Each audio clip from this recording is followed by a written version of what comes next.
Kuki Sing Maitayda amadi Manipur government mathakta lan amuk haugadawre. KNLF ki press release asida haribasi 31 January gi ayuk pung 13 taba matamda Tengnopalda leiba UKLF ki Harmon Village ta Maitai government mathakta lan taunaba prayer meeting ama tawgadawri. Hariba prayer meeting asida Kuki gi CSO any organization volunteer armed militant organization Kuki army gi mihut loina sunanaba lakpiyu hari. Khanagada agenda di Maitai government ki mathakta Kuki na anoba lan tabagi wafamni panbayabadi Tengnopal district laiba miyoi loinamak mamang thada arm training chananaba kaukrabani Kuki gi nupa nupi khudingmak training center khudingda arm training pibagi thabak kankhalakli Kangpokpi Srasampur dasu hojik training piri Tengnopal da Kuki sing training ki kaukibaga More border gate hangkibaga mari yamna leinai haibaga tawbaga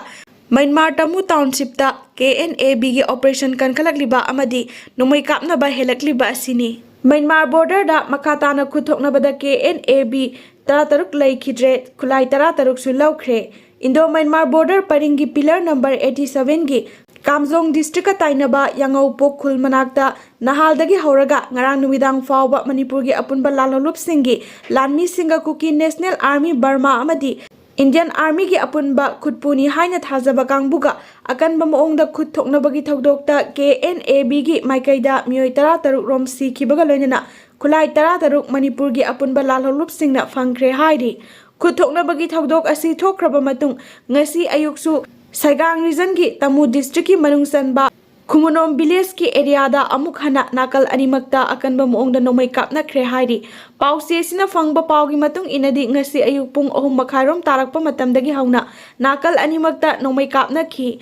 Maduda Manipur gi apunba lalholup singi lanmi singna KNAB gi lanmi mapan hat khibaga loinana khulai nipan su lobangam khre hairi Pawasina hai ngasi ayuk pung 10 tarakpa fawbada maikai animakta matat oina nomai kapna khi atopa pawgi source amagi matung inadi ngarang numidang pung 3 rom tarakpa matamda Indo Myanmar ngamkhai gi border pillar 85 amadi 87 gi marakta Indian Army amadi Kuki laloba sing changsilakpadagi hariba mafam sing adusu Manipur gi apunba lalholup singa nomai kapna khi hairi nomai kapna bagi thodok adu lepkhraba matung Ngarang numidang pung nipan khare helakpa matamda Myanmar gi military junta gi maikaidagi khuthokna famaduda air strike chatharaktuna bom kya thadarakhi hairi hariba thodok adudasu KNAB amadi makhoiga chatminariba lanmi kun gi mathakta asiana yaukre hairi adum oinamak chapsaba pawdi pawche sina fangba ngamdri